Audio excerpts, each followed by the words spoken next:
about a process. An invention is a hypothesis.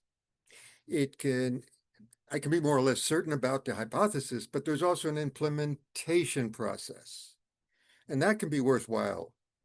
So, for example, 405 nanometer light, like purple light, kills bacteria in a petri dish, on surgical gowns and plasma. It kills bacteria that cause periodontitis, gum disease. So I invented chew lights, which use that light in a dog chew toy. Almost all dogs get periodontitis.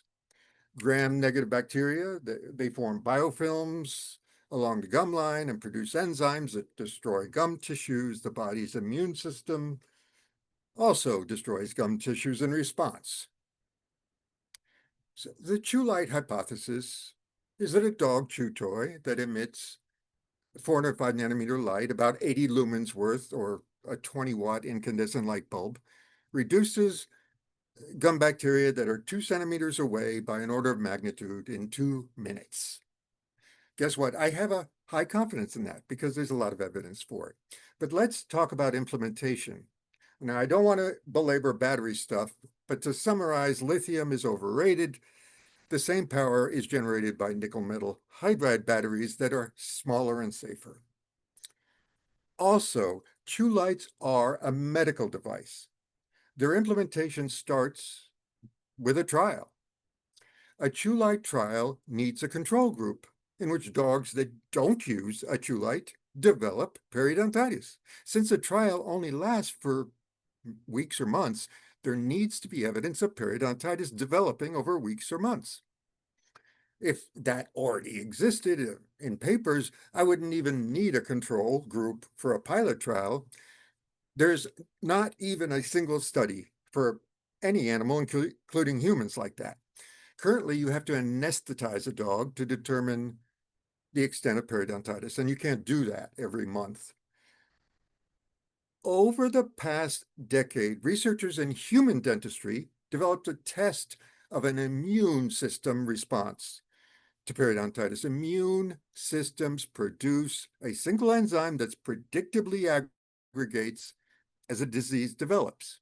A dentist can sample a patient's saliva and with an affordable ELISA test diagnose precise periodontitis level. So I realized dogs produce this enzyme as well, and there's even an ELISA test for the dog version. Sampling is non-invasive, not painful, can be done weekly. Instead of diagnosing periodontitis, we can use it to study the development of periodontitis over weeks and months. And because it's such an important infectious disease, the study of just the control animals is important all by itself. An invention like this can lead to unexpected implementations. I also have a patent for a ABC capsule. The scientific hypothesis for this one is a little uncertain. Cows around the world are fed low doses of antibiotics, not because they're sick. The antibiotic doses they get are far too low to treat an infection, but it's an empirical fact that feeding cows very low antibiotic doses increases their weight and milk. Nobody knows exactly why. The amount of light that a chew light emits kill about the amount of bacteria that the tiny fraction of these antibiotics kill inside a cow. The hypothesis is if you put the light inside a cow belly, it'll increase cow productivity.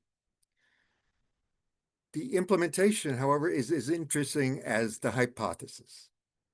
A battery that runs LEDs inside a cow belly will run out of power in less than a week.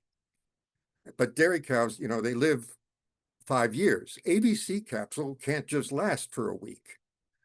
So I'm patenting how to recharge a battery inside a cow using a cow belly's vigorous motions. You can transform energy of motion like ocean waves or bicycle tires moving into battery power.